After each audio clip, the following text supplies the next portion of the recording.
Entonces, cuando vemos que se puede, desde la tecnología, con la capacidad del conocido doctor Benjamín Barán, y que va a ser parte del equipo, nos ilusiona a entrar en otra etapa distinta para eliminar esa burocracia que mata a las instituciones. Y lo mismo lo vamos a hacer en materia de infraestructura y al momento de hacer las ejecuciones, los controles, las fiscalizaciones. Estamos dejando de lado el alimento escolar, que hay una ley que establece cómo hacerlo, y esa misma ley habla de la asistencia integral de la salud del niño en el aula, en las escuelas. Eso no se está haciendo. Entonces vamos a coordinar con Salud Pública, porque también FONACIDE va para Salud Pública, pedirle que FONACIDE invierta esos recursos en la salud preventiva, porque hoy vos te vas en un colegio, en un aula, y hay niños o adolescentes de 12, 14 años que perdieron la dentadura. Ahora, quiero entender nomás esta parte, ministro, lo del alimento. ¿Se va a suspender? No, eso está establecido por ley. Lo que pasa es que cuando vinieron los recursos y aparece la ley, es como que, bueno, la gobernación va a dar, la municipalidad va a también tener estas atribuciones en coordinación con el MEC. Y esa coordinación es lo que no se da por muchos motivos, ¿no? Eso queremos lograr. Lo mismo se da en el caso FONACIDE. Vos tenés que planificar desde el MEC, desde el Ministerio de Educación y Ciencias, todas las inversiones que se van a hacer y priorizar, pero por allí aparece muy disperso y muy poco ordenado. Cuando el intendente Carlos dice, tengo este recurso, va a una comunidad y a lo mejor no es una prioridad esa, la de intervenir esa institución, sino hay otra. Pero por allí lo da con mucho criterio político y dice, no, pero yo me comprometí en campaña a hacer 2 aulas. Y a lo mejor mi necesidad es otra en otra institución, y es ahí donde está disperso, y aparece la figura por la nueva ley orgánica, aparece la figura de los consejos departamentales de educación y ciencias, e integra al gobernador, a los intendentes, a las cooperadoras, a los padres, a papá, mamá, a los sindicatos, representantes, a los estudiantes en el sistema, sociedad civil organizada y sector productivo, que van a integrar y van a hacer mesas de trabajo y de debate. Eso aparece por la ley que el año pasado se aprobó, y allí poder llevar una coordinación. Pero tenemos que entender que este trabajo separado, disperso, desordenado, nos está llevando a conclusiones de terminar un mandato de un ministro, es decir, estamos en crisis. Yo no quiero terminar con este equipo de compañeros que realmente conocen el área con el mismo mensaje. Es hora de decir, bueno, hemos avanzado y hemos bajado los índices en materia de aprendizaje, modificamos, ahí Robert y la viceministra manejan qué es lo que primeramente vamos a hablar con los maestros y qué le vamos a facilitar en cuanto a actividades que van a hacer en aula. Eso es un área donde ellos son los expertos, y a mí el trámite político, el intervenir ahora en el presupuesto general de gasto, en coordinar las acciones con toda la comunidad educativa, en visitar y hacer un control minucioso de los recursos, racionalizar con honestidad, transparencia, que requiere un poco para que la gente vuelva a creer en las autoridades que administran la educación de sus hijos. Acá la viceministra quiere agregar algo sobre el tema de infraestructura. El tema de la infraestructura. En realidad hay un rubro que históricamente no existe, que es el de mantenimiento, que también es un poco uno de los factores de por qué se caen a pedazos. O sea, y eso se tiene que contemplar. Un poco lo que se da con las Por otro lado, yo vengo de una escuela, yo trabajé mucho tiempo en una escuela viva cuando estuve con un enfoque socioeducativo. O sea, ¿qué significa construir? No es construir paredes, construir escuelas no es construir, o aulas no es construir solamente paredes. Se construye una comunidad educativa, una comunidad que educa, que se apropia de ese espacio, o sea, es integral, ese concepto integral en donde no es solamente la escuela la que educa, sino toda esa comunidad que está en el entorno, que cuida el espacio desde el ambiente. O sea, eso tenemos que trabajar. Por eso me preocupa cuando se trata de... se focaliza en la infraestructura.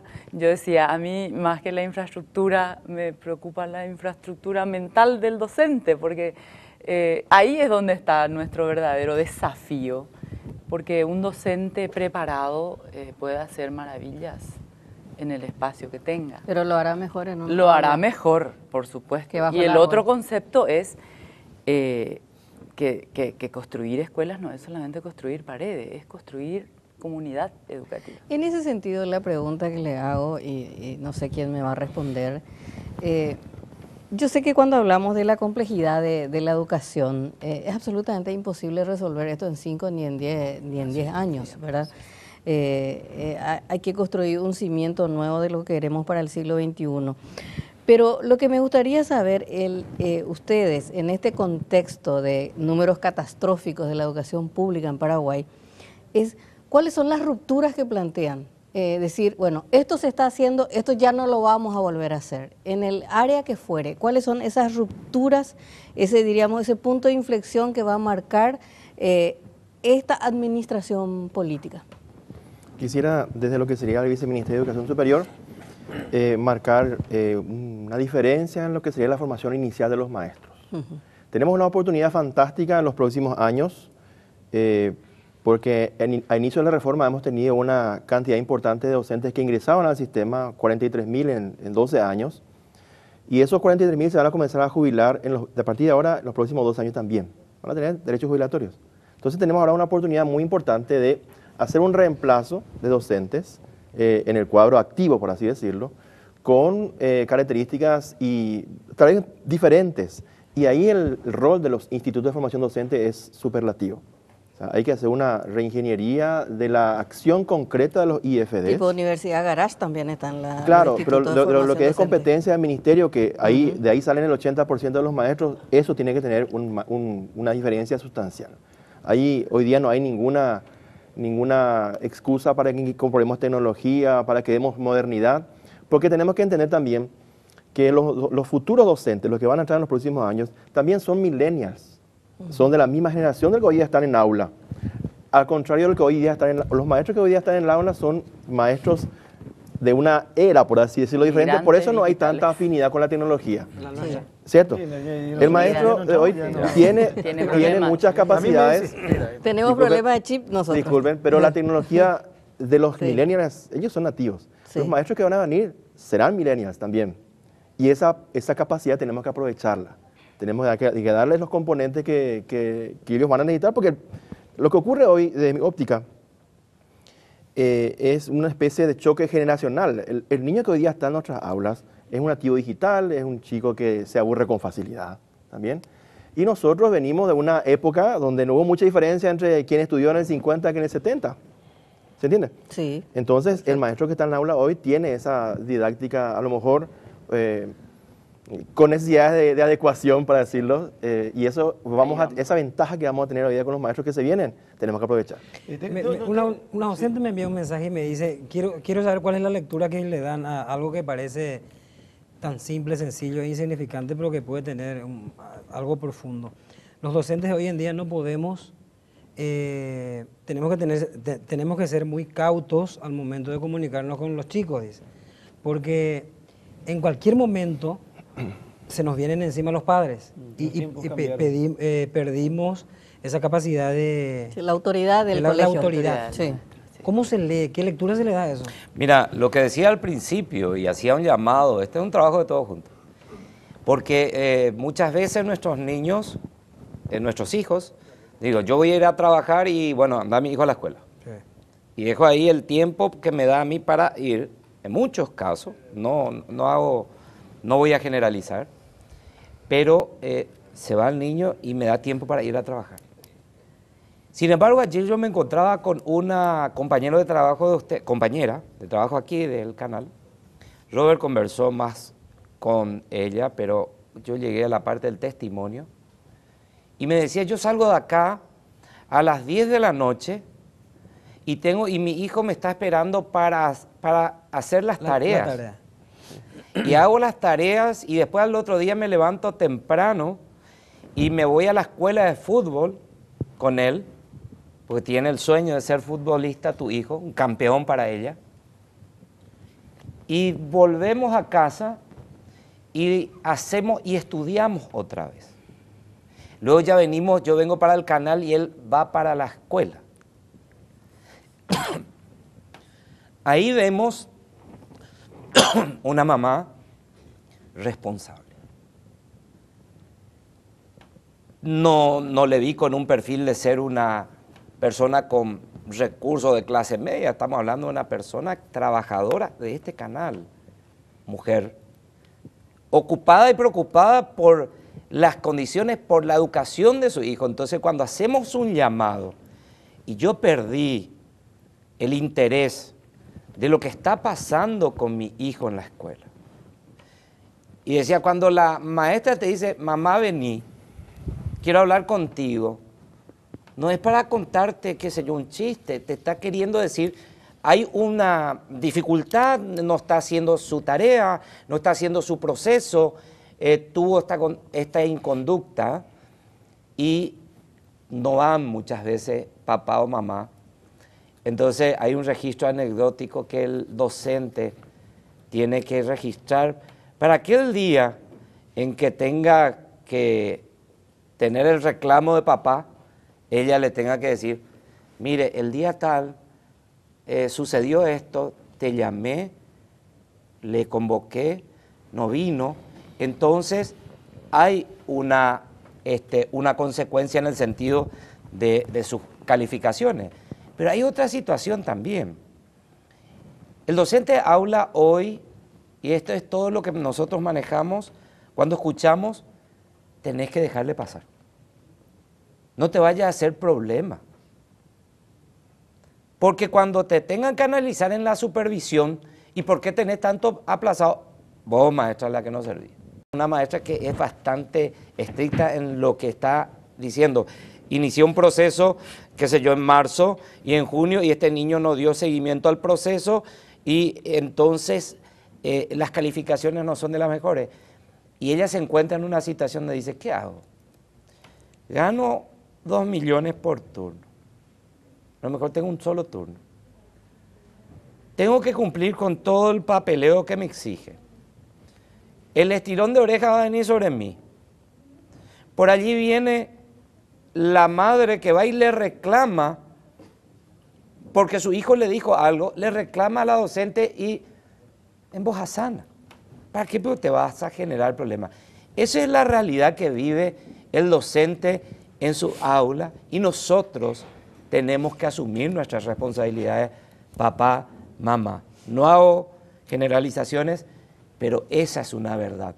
Así como conté el testimonio de la funcionaria de este canal, donde vemos una conducta distinta, porque ella cree en su campeón, ella cree que su hijo puede salir de las condiciones y ser mejor que ella y superarla, y entonces vemos conductas distintas. Por eso esa comunidad educativa que decía Nancy, que se construye entre todos, no solamente paredes, hay realidades también que tenemos que entender que muchos niños están yendo para comer a la escuela.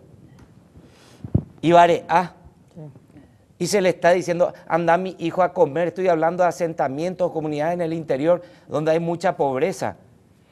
Le dice, anda a comer. Había un material de este canal. El elemento de la merienda escolar también contribuyó a la participación. Al atractivo. Entonces tenemos que entender que es muy complejo esta situación, o es muy compleja, y abordar entre todos, asumir mi responsabilidad en esta crisis, y decir, yo como político no actué en el momento que tenía que haber actuado. Yo como docente, maestra, me parece que me relajé. Yo como directora la Caraiguazú de la escuela, aquella que le decía, a ver qué está pasando con usted, maestra, motivarla a tu docente, parece que muchas veces hay una confrontación. La maestra habla de la directora, oye, hay un problema.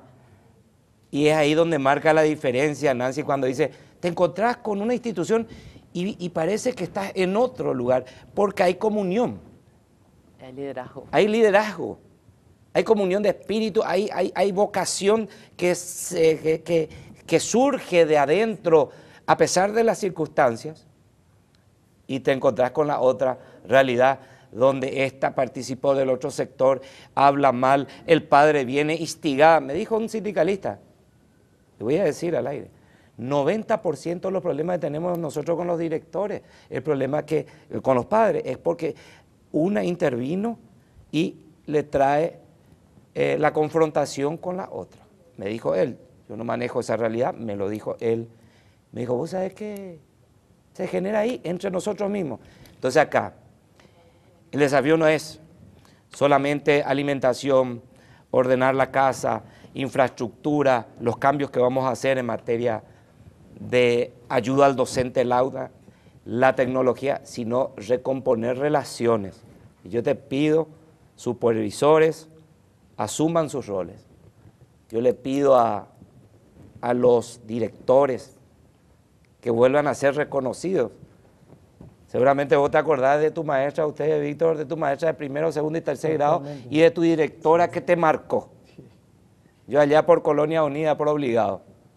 Les conozco, les saludo y les agradezco porque me marcaron, fueron los que me enseñaron a caminar, fueron mis segundas madres, y eso de repente en algunas instituciones se perdió y tenemos que asumir la responsabilidad todos. Tenemos que hacer una pausa y vamos a seguir hablando con Eduardo Peta, con Nancio Velar y con Robert Cano, pero hay un material que pidió Eduardo Peta que se pase.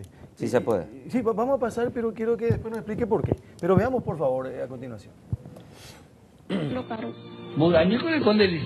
10. ¿Han grado pues, joven? Tercero. Tercero. ¿Cuál es que hay? 4. ¿Cuál es que Ale, cama. ¿Has escrito cuál es? Sí. ¿Dónde lo hípico, Lisa? No. ¿Puedes abrigar y te digo, Wilson. ¿Años de co, Wilson? 12. 14. 14. ¿Dónde dijo Magrado Pejo? Tercero, ¿verdad? ¿Después de cuarto grado? Después. ¿Cómo pegó la que hicieron en el cuarto grado, me parece? Pues después tapé y tercero ne ya poco tercero paika tu yumiande.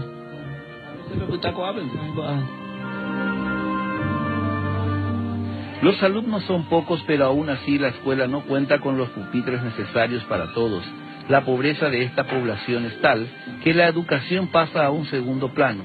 Aquí para los docentes es más preocupante el corte de suministro del almuerzo escolar por parte de la gobernación.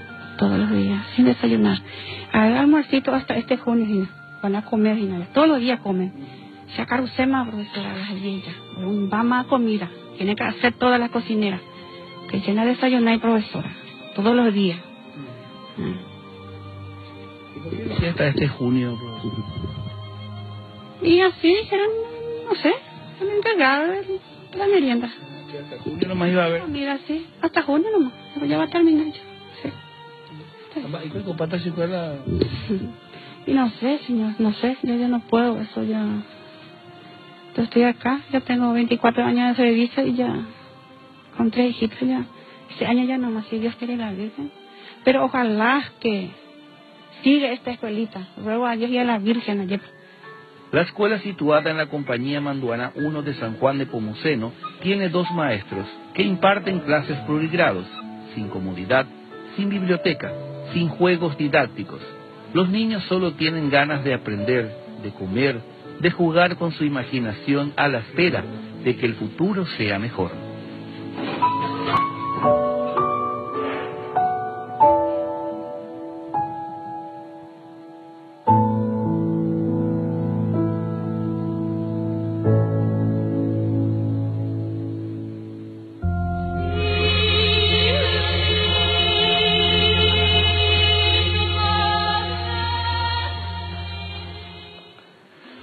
Esa es la realidad de estos chiquitos y algo que no se dio en el informe y no se vio porque no había juguetes. Algo tan esencial, algo tan bello ver a nuestros chicos jugando. Y estos chicos no tienen juguete, claro, tampoco tienen que comer. Y es algo que a uno como persona, como padre, le llega muy hondo.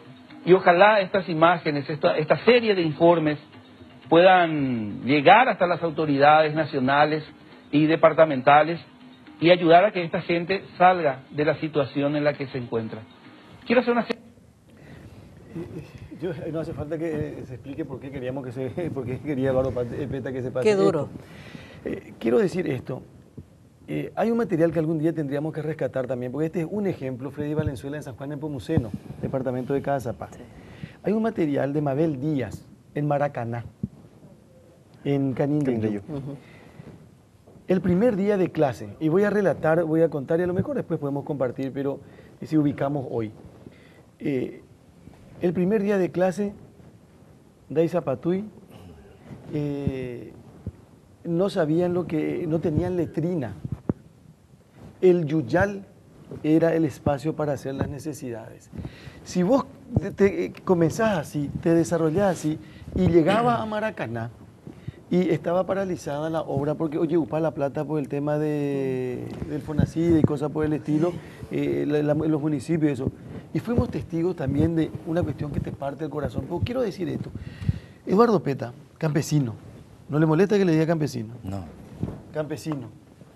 ¿Campesino? 100%. Yo también. Nancio Velar. Campesina y Yo té. acá no citadino. No, periurbano. Periurbano. La Ruidía campesina. Misiones. ¿En qué momento es lo que se descompuso esta cuestión de la familia para con el lazo entre la familia y la educación? Carlos. Hay una crisis. ¿verdad? Yo quiero rescatar. Pero el tema de los recursos, Carlos. Porque Antes pues el problema eran los recursos. Y ahora, si te pones a pensar, sobran los recursos. Y bueno, pero el problema es la corrupción. Cuando nosotros íbamos a la escuela, perdón, Nancy, cuando nosotros íbamos a la escuela, ¿cuándo hubo desayuno? ¿Cuándo hubo almuerzo? El esfuerzo de mamá y de papá, cuando de estudiar agua. Y para ponerle bien puestito a su hijo con un champión. La responsabilidad. Oye, ¿quieren dejar todo? No, que vayan nomás a comer en la escuela, que vayan nomás a desayunar en la escuela. Está bien, que no hay problema. Pues nosotros no teníamos eso. Y la vergüenza era no completar tu tarea, no hacer tu informe y que tu mamá sea llamada a la escuela o tu papá por una falta tuya. Era vergüenza del pueblo. Pero, Carmen del Paranango igual se enteraba pero de esta nosotros situación. hablamos como alumnos de los pueblos. Yo sé de lo que hablo porque mis dos hermanas fueron docentes de las compañías y eran las que se iban, allá estoy hablando por los 70, se iban a las compañías lejanas y se iban a caballo y se quedaban a vivir la semana en la casa escuela, de algún campesino. Mi hermana mayor también. Pero ahí en ese tiempo había lo que dice la viceministra Ovelar, había comunidad. Porque las autoridades se encargaban de mantenerle a la maestra que se quede, que no se vaya, le buscaban lugar. Y bueno, había comunidad. ¿Qué es lo que no hay ahora? Esa descomposición social. Visiblemente nosotros tenemos un proceso que no es, o sea, la escuela ya es el receptáculo de toda esa descomposición del tejido social que empieza con la familia, en donde la pobreza evidentemente impacta de manera tremenda. Y quiero rescatar a lo que decía la mamá que le dijo al ministro, yo creo en mi campeón. Y anoté la palabra creer, porque nosotros tenemos que recuperar, esa es una cuestión así, ya desde la familia. Ñandengo la ñane familia bella bollero viana. Shengo shemishimi ya hendula sheruje y vale la sheraye. ¿Ustedes se imaginan lo que eso significa? Que un niño crezca con el reconocimiento y la motivación de que es capaz. Pero adultos nosotros necesitamos que nos digan que servimos para algo. Imagínate cuando estás comenzando. Eso. Pero paremos un ratito, tengo que hacer una pausa, por favor. Estamos... Bueno. Ahí está el alumno que no te respeta. Porque me saca está emocionado. Seguro que le estaba sentado atrás siempre, ¿verdad? Tu maestra no se acuerda muy bien de vos. Tu maestra te pegaba. No, ya perdió ya la... Sácale. ¿Mandó Icuí? No. Sácale esto.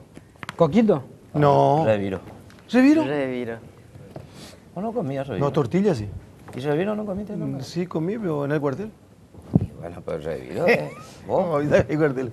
Sí, yo campesino, ¿sí? Reviro con A la cocido. pucha. Para la Creo que próxima. no quiero con eso Carlos, Se tu cambu. sacarme leche. Cambu, era casi Cambu. con leche. Hay un tema que a mí me gustaría tratar. Es un tema, es delicado porque siempre está en debate este tema, sobre todo en estos tiempos. Le preguntaba a la viceministra los datos de la deserción escolar y me decía que es significativa y varias razones.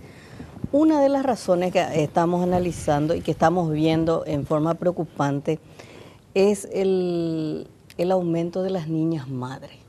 Y una de las razones por las que abandonan las escuelas son las niñas que se embarazan, que muchas veces sabemos que es un asunto de violación, siempre se da en el círculo familiar. En Paraguay, lamentablemente, ministro, ese de papá y mamá no es la realidad.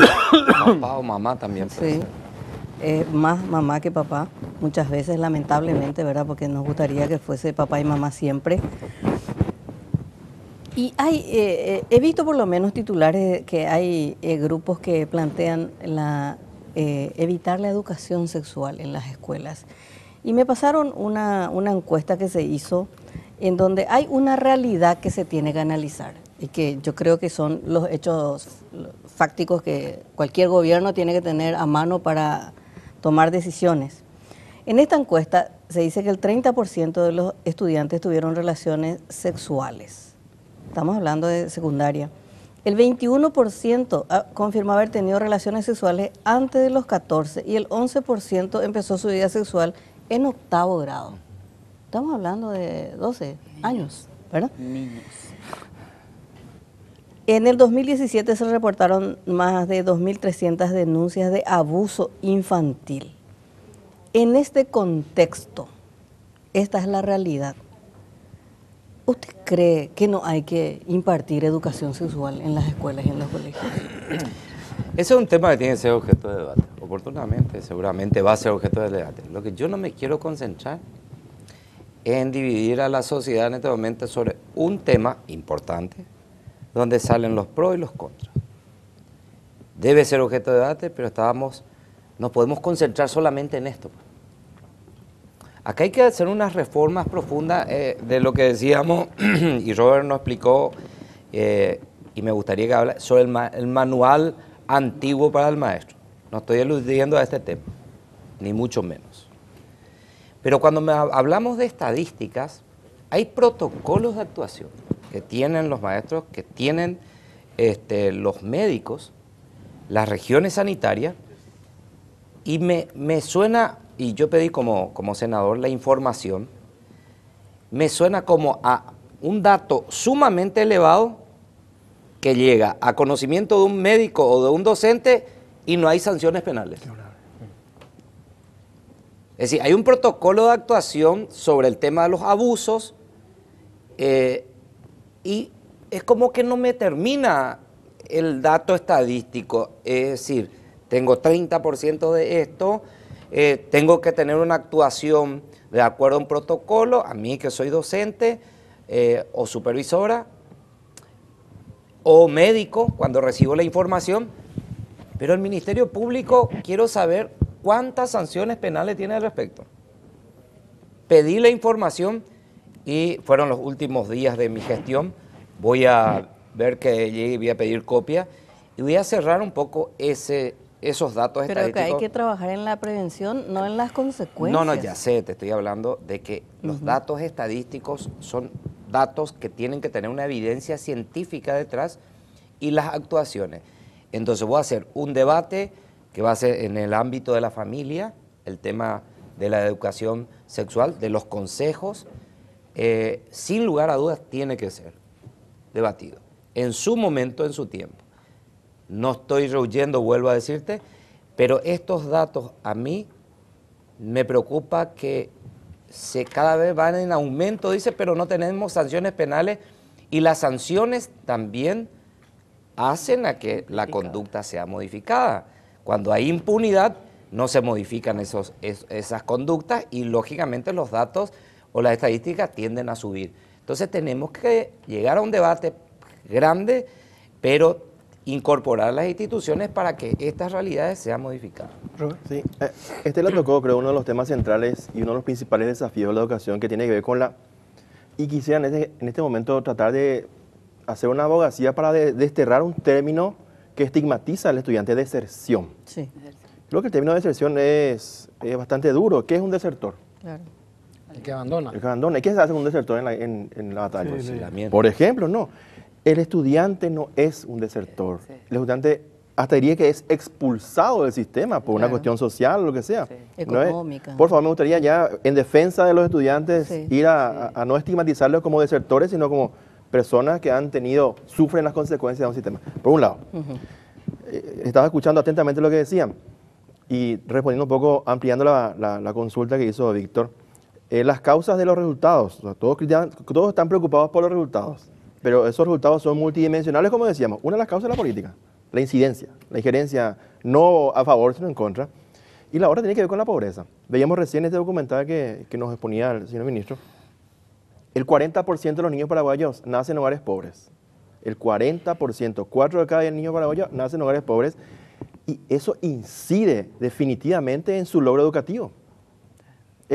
Y hay otra estadística que es mucho más, hasta espeluznante, como decía algún expresidente,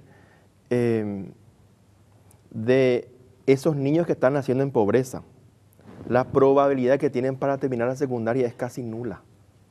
Porque el clima en el que viven, pasan hambre, pasan acoso, pasan frío, asistencia a salud casi deficitaria, eso todo incide. Si acaso si a vos te duele la muela, vas a estudiar, no pasas hambre tampoco. Calidad de vida se Entonces creo que deteriora. tenemos que entender que si bien esta cartera tiene una gran responsabilidad por el logro educativo, esta es una cuestión cuyas implicancias o factores determinantes están fuera en gran parte y tenemos que trabajar entre todos. Paraguay no tiene que tener más niños desnutridos crónicos, por ejemplo. Disculpen que traiga un poquito a colación ese tema, ¿verdad? Claro. Pero no podemos tener un país que en el 2015 tenía un 12% de desnutridos crónicos. Implicaba eso que el 12% de los futuros estudiantes ya tenía limitaciones fisiológicas para aprender. Y después el ministerio es responsable de eso. Ataquemos también, y una abogacía fuerte en la primera infancia. Ahí comienza todo. Las posibilidades de desarrollarse comienzan ahí. Y creo que en este país tenemos que hacer un esfuerzo sobrehumano en este proceso para que por lo menos esa cuestión tan sencilla como la primera infancia pueda estar resuelta y después así dar, por así decirlo, al ministerio más responsabilidades de las que hoy día tiene.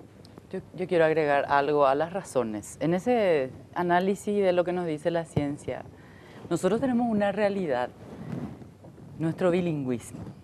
Y en unos estudios, porque la ciencia se ha realizado muchos estudios y históricamente las mediciones nos vienen diciendo exactamente qué es lo que en la escuela nos enseña, o sea, y qué cosas los niños no aprenden. Nosotros vamos a concentrarnos en esas cosas que nos dicen los estudios y vamos a proporcionarles a los docentes herramientas para suplir que tienen que ver con didáctica específica, de enseñanza de la ciencia, de la lengua, pero como un factor más que contribuye al abandono escolar, por ejemplo, es el tema de la enseñanza de la lengua. El niño no se siente identificado. No es lo mismo enseñar a un monolingüe guaraní, alguien que solo habla guaraní en su escuela, en su casa, y viene a la escuela y no se encuentra comprendido. Esa es una realidad muy paraguaya. Nosotros tenemos que construir todavía muchos saberes sobre la enseñanza de primera y segunda lengua y sobre todo ser conscientes que en Paraguay el guaraní es una lengua viva. Tenemos que asumirlo y tenemos que investigar. Yo miro cómo una institución muy de la ciudad, del CCPA, cómo enfoca la enseñanza del inglés y los niños salen hablando. Nosotros tenemos que aprender de esas metodologías y trasladar eso a nuestra realidad bilingüe. el trabajo es gigantesco, el que nos espera, pero tenemos que abordar y tenemos que tener en cuenta que nuestra realidad bilingüe complejiza la tarea educativa y tenemos que encontrar soluciones. Yo le decía a Robert, tenemos que convertir el Instituto Superior de Educación en un instituto de investigación y experimentación docente, porque las soluciones a los problemas pedagógicos y técnicos se encuentran probando, experimentando. Él dice, yo hace 20 años estuve en una unidad que se llamaba UIEP, Unidad de Investigación y Experimentación Pedagógica. Eso terminó, no sé qué pasó, se hizo un montón de investigaciones, pero jamás se hizo experimentación, por ejemplo. El ICE hoy tiene que convertirse en un centro de referencia de formación docente, de investigación y experimentación pedagógica. Ahí vamos a ir nosotros como país encontrando las respuestas a nuestros propios problemas de aprendizaje y problemas educativos. Pero nosotros tenemos que hacerlo. Y tenemos que apegarnos a por eso ese viceministerio de Ciencia, decíamos con el doctor Peta, es central, tenemos que estimular, a nosotros nos traiciona nuestra falta de formación científica, porque tenemos los resultados y no hacemos nada con los resultados. Ya publica cada año la investigación, la de estadísticas, donde ya pues apean la experimentación. Ese es el siguiente paso de la ciencia. O sea, la ciencia estudia, te dice, te muestra y después tenés que hacer.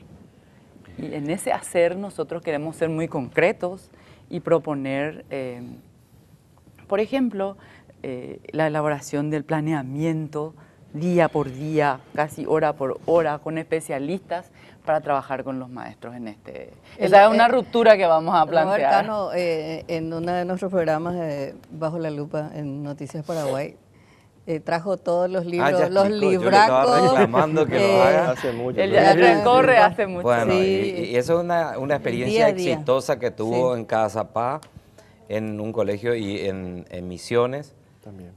Y me parece que hay que replicar eso. Por eso le insistía, pero si ya lo explicó anteriormente. Pero no en la lupa. En Bajo la Lupa. Nosotros vamos a recuperar eso con un enfoque actual. Sí. Porque ayer estábamos en la radio y la preocupación era, pero eso es del año 58. Y sí, es del año 58, pero lo que rescatamos es el concepto de un ministerio presente en las orientaciones para ese docente, porque el maestro tiene la didáctica general, pero le falta la específica, esa específica que le ayuda a enseñar y a dirigir toda su planificación y su clase para producir el aprendizaje de contenidos y de desarrollo de capacidades más complejas. Acá, entonces, eso se necesita. Hay una cuestión que evidentemente todos coincidimos. Hay que invertir, hay que apostar a la educación, es el desarrollo del país. Vamos a seguir molestándolo a ustedes. Uno lamenta mucho, hay informes donde dicen que un director de un colegio acá en Areguá nomás, no hace falta que te vayas 200 kilómetros, ni 50 ni 100, estaba vendiendo títulos. Y supongo que ustedes conocen, ahora se publicó, indignada la gente. Solamente había 21 alumnos, pero él pidió 200 títulos, entre otras cosas, es muy llamativo. Pero quiero cerrar la presencia y agradecer la gentileza que tienen. Yo sé que mucha gente dice, pero yo quiero porque todos queremos solucionar esta cuestión, queremos que se solucione enseguida. Mucha gente hizo y muy bien también su trabajo en el ámbito de la educación, no es para descalificar todo lo que se hizo, todos los que pasaron por la educación. Otros le hicieron mucho daño también, es cierto. Pero yo quiero, agradeciendo la gentileza de todos ustedes de venir hoy y estar aquí en La Lupa, quiero cerrar con esto que mencioné. Quiero que miren y vale la pena. Este es el Paraguay que duele. Así como teníamos en el informe anterior, y estas son las cosas donde hay que apostar. Carlos, dame permiso para hacerle una pregunta final al doctor. Después del informe. Después del informe. Ahí está pues el problema de Estela, que ella se dice luego que al final en la cola está el veneno. Así que prepárate, Eduardo Peta, porque se viene. El informe, por favor.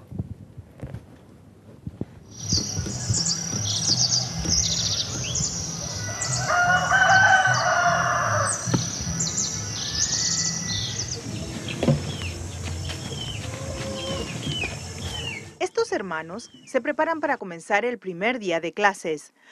Juan José, el más pequeño, irá al primer grado. Felicita al quinto. Se será Marta Evarista, Areco, 15 años. Y si bien Marta se prepara para el primer día de clases, no está entusiasmada con asistir. Es que en años nada ha cambiado. Orendore coi techo, orendore coi electricidad, orendore coi baño. Pero ya pues son las necesidades, los niños no dure.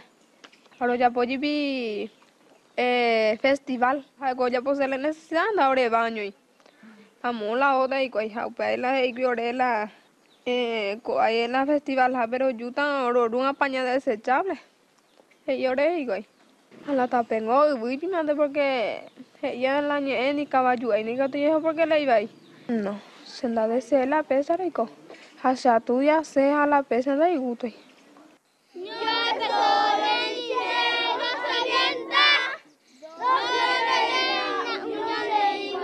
El primer día de clases, los alumnos de la escuela se encontraron con lo mismo de siempre. Muy buenos días, niños y niñas. Buenos días, profesora. ¿Cómo están? Bien, gracias, profesora. Muy bien también, gracias. ¿Ya ayudas? Sí. ¿Ahora mañana usted la escuela, ve? Sí. ¿Lo mismo te pesa?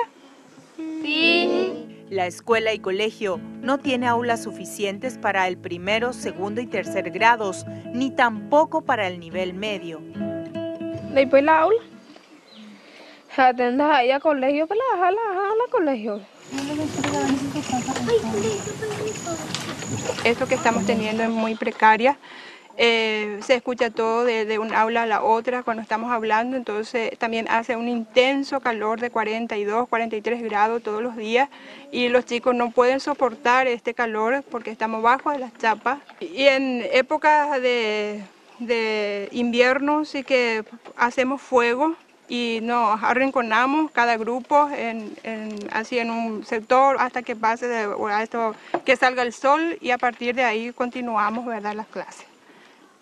Ahora posiblemente la parte Moria Jujaisa, ahora Gapupe Jujaisa ahora más poco cueve. Se familia se envía el cocué que toma la al día, primer punto la al día. La materia prima ya hemos hecho verla y upea a la vela ore parte de la familia lo procuran una escuela y estudios y potina. Entonces tengo mando ya puestan la orendo ya puestan do procurar porque la parte del gobierno es género y económico por lo menos se está y está viviendo y la familia que ando como ay move. Nosotros hasta el momento seguramente ya gastamos más de 10 millones de guaraníes con gestiones y hasta el momento no tenemos nada. Hubiera sido mejor esa plata, ¿verdad?, empezar a comprar los ladrillos, las tejas, para mandar a construir. Y si más pena ahora elegela, ahora gobernador fuera, gobernador o en la municipalidad, o en otro y otro. El colegio Profesor Isidoro Fariña Ortellado del asentamiento Maracaná, Quinto Encuadre, centro urbano, lleva el nombre de su fundador, quien fue el primer docente que tuvo la comunidad. La escuela, que luego se convirtió en colegio, funciona desde hace 18 años. En ese entonces, los alumnos ya daban clase bajo árboles, condición que hasta hoy no ha cambiado. Do yupila autoridad ando ayuda yupin la pesa ribe. Rotita porque en daure auli me cuando voy a ir la pesa ya no voy a ahora esa pama de esa para casa.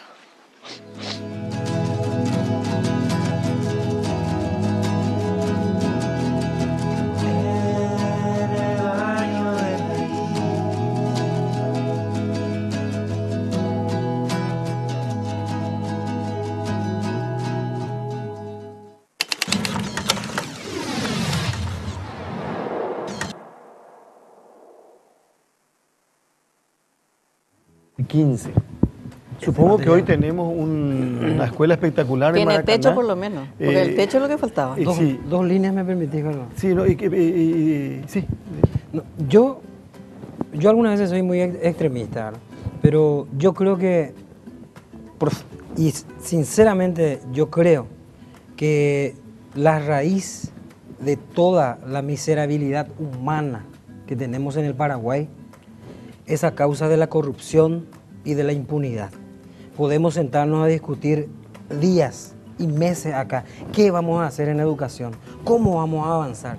Pero mientras tengamos autoridades corruptas en el Congreso, en el Poder Judicial, en el Poder Ejecutivo, no vamos a avanzar nunca, ni aunque pongamos a 10 Petas, a 10 Nancy y a 10 Robert, porque ahí en la cabeza tenemos el cáncer que ya ha hecho metástasis en diferentes instituciones y que todo esto que solemos ver es por eso.